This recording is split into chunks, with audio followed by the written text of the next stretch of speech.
Joyce DeWitt was most famous for her role as Janet Wood in the iconic TV sitcom Three's Company. But after the show, she was left with more enemies than she wanted, with the feeling she's living her old age in a sad and lonely state. But what exactly happened between her and co-stars John Ritter and Suzanne Somers? Follow us through this video as we uncover many such uncommon facts about her life while showing some of her rare photos. Joyce DeWitt, Suzanne Somers, and John Ritter came together for ABC's hit sitcom Three's Company. The show was a record breaker. ABC had threatened to cancel it after the first 6 episodes, but everyone was shocked at how the ratings spiked after it premiered. Three's Company broke all chains and officially became the highest-rated mid-show in television history, all thanks to Janet Wood and her roommates. They charmed their audience with their exceptional humor and popular misunderstandings. But while they captured our hearts and brought smiles to our faces, they were going to be torn apart by the very thing that brought them together. Joyce, Suzanne, and Ritter had such magical chemistry on screen that it was hard to believe that they all met each other for the first time on the first day of shooting. This was going to be Joyce's first ever major role, but Suzanne and Ritter had more impressive projects in their portfolio. Before this time, Somers had made appearances in a handful of popular shows, including Magnum Force and The $6 Million Man. John Ritter came from an even more fortunate background. His mother was a popular actress and his father was a performer, so the industry welcomed him with open arms. He has acting credits in top-performing TV series like MASH, Starsky and Hutch, and Kojak. Clearly, Joyce was the only odd one in the group. After their first day of shooting, the show's producers felt pleased with themselves as they watched the 3 film stars do their magic on screen. But little did they know that they were all going to be a bad influence on the other. In the long run, John Ritter became the only one from the original 3 to make it all through the end of the show. Somers was fired after the 5th season, and Joyce was never going to finish all 172 episodes. Joyce missed out on the episodes for the same reason Somers was kicked out. They both wanted a salary increase, and the higher-ups didn't think they were worth what they were asking for just yet. According to People magazine, Suzanne Somers, who was earning $30,000 at the peak of the show, asked to be paid the same as co-actor John Ritter, who reportedly took home $120,000 after every episode. A lot of people believe that the reason why the show's creators were not interested in a peaceful and productive negotiation was because they wanted to make an example out of the actress, just to discourage other women from thinking like her. And that was not the only thing they would do. They forced her under contract to complete Season 5 of the show while not permitting her to interact with the other members of the cast. Her last scenes in the sitcom were limited to weird phone conversations, filmed on a side set as she was being escorted everywhere by a police bodyguard. When Joyce would try to walk in Somers' footsteps, they would quickly show her how replaceable she was, so Joyce was forced to manage whatever was offered to her. In the heat of their disagreement, the show producers would even cancel the raise they had promised her, and before Joyce was able to fully process all that was happening, she was already thrown off schedule. The scriptwriters had to re-edit the plot, introducing the character of Jack's girlfriend, Linda, as a temporary replacement for the unavailable Janet Wood. This was played by the American actress Anne Sheedon. Personally, I don't believe that anybody could perfectly replace Joyce's role in Three's Company, but it seemed like she wanted to stay. That explains why she complied with the producers' demands and never mentioned anything about the salary until the show ended its run. But you see, Joyce and Suzanne wanted different things from the acting industry, and after Suzanne was fired, they would never speak to each other again for 30 years. In 2012, Suzanne Somers will reunite with co-star Joyce DeWitt after over 3 decades of bitterness between them. While Somers is often painted as the villain of the story, hearing her explain all that she went through made Joyce DeWitt understand that she had been so wrong about her all this while. So what really happened between them? Why would they reunite only after John Ritter's death? You see, there was a reason Ritter took home the lion's share of the salary. He was the golden boy of the show and everybody's favorite. Joyce saw this miles ahead and warned Suzanne, explaining that the only way they stood a chance was if they stuck together, since they were both more likely to get fired if things were to go haywire.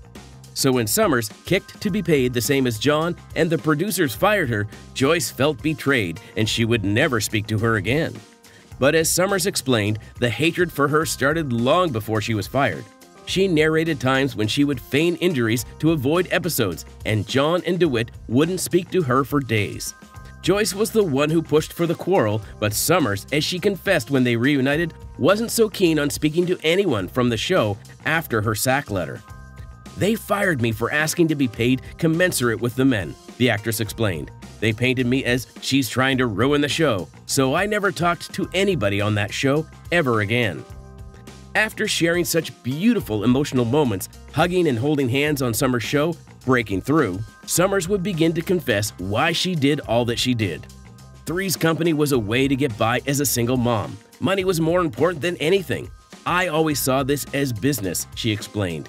"In a group of serious actors, I probably pissed you all off, and if I did, I am really sorry. I just really needed money at the time." This was all different from Joyce, who at the time didn't have it all figured out in the acting game. She just wanted to grow her career, and Three's Company was doing that so well for her. That is probably why she endured maltreatment and was severely underpaid. "We had a very different approach to our careers," DeWitt confessed. "We had very different needs. I did not have a child that I was supporting on my own. I didn't have a business head, so I didn't understand someone who did. They had such a heavenly moment that they wished that John Ritter was able to share that with them." Ritter died of an aortic dissection on his daughter's birthday in September 2003.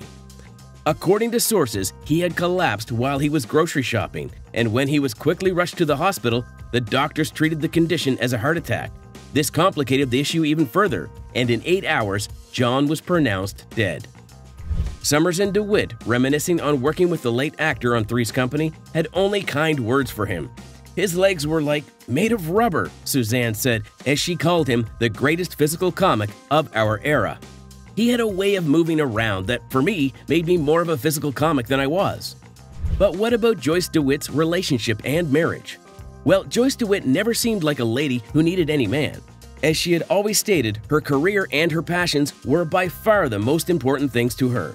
And that kept her so occupied, leaving very little time for love and romance. But once upon a time, a man stole her heart. But unfortunately, this didn't end the way anyone had expected. Maybe that's why she has not been very keen about giving love another chance ever since. In 1973, Joyce started a relationship with My Girl actor Ray Bucktenica, and the actor would come for that which was most precious to her. According to the rumors, they started dating right from her college days at UCLA and lived together for 7 years.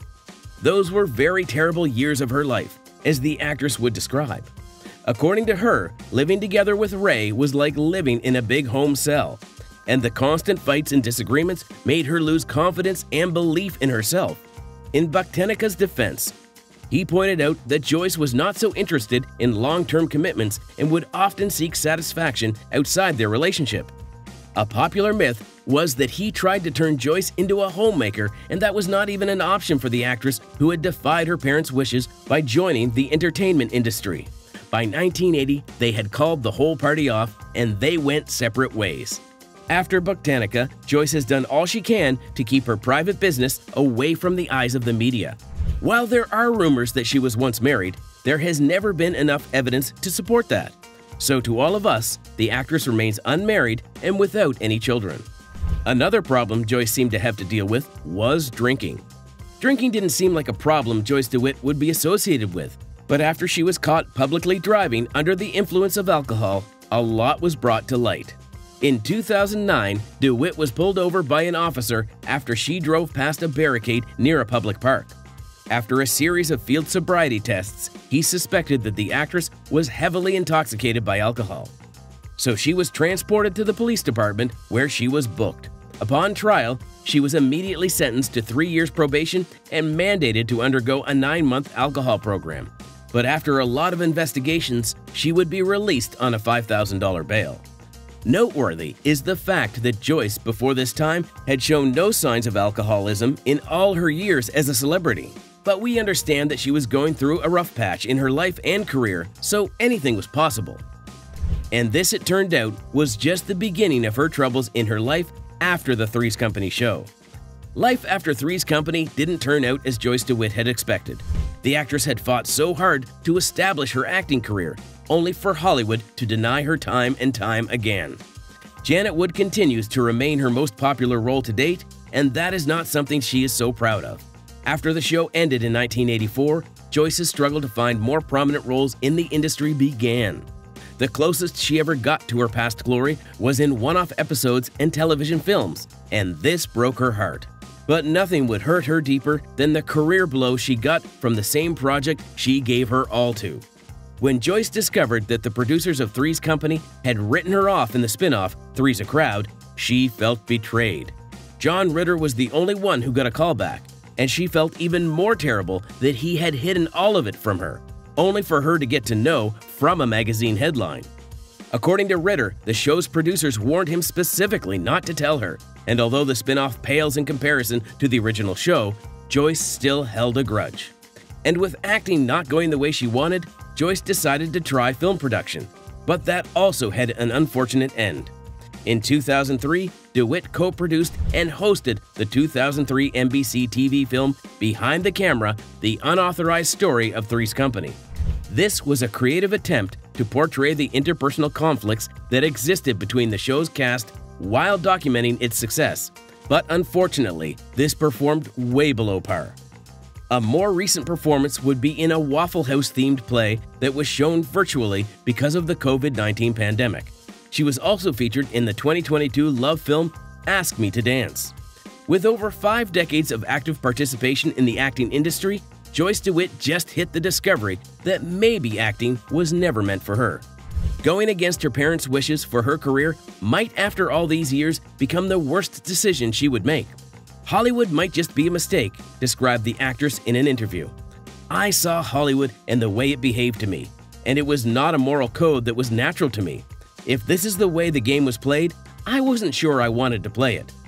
These days, Joyce DeWitt travels around the world, meeting and studying with spiritual teachers. Although her life didn't turn out the way she had wanted after Three's Company, she still doesn't regret any bit of it. According to her, she has met many women who confessed to her that they learned to stand up for themselves because of the way she played Janet Wood's role. Joyce DeWitt, now 76, still retains all the qualities that made us fall for her the very first time we saw her on the screen. She enjoys the celebrity life in her home in New Mexico. The actress has a reported net worth of $4 million. If you enjoyed this video, be sure to check out our other videos of beautiful actresses from yesteryear on your end screen.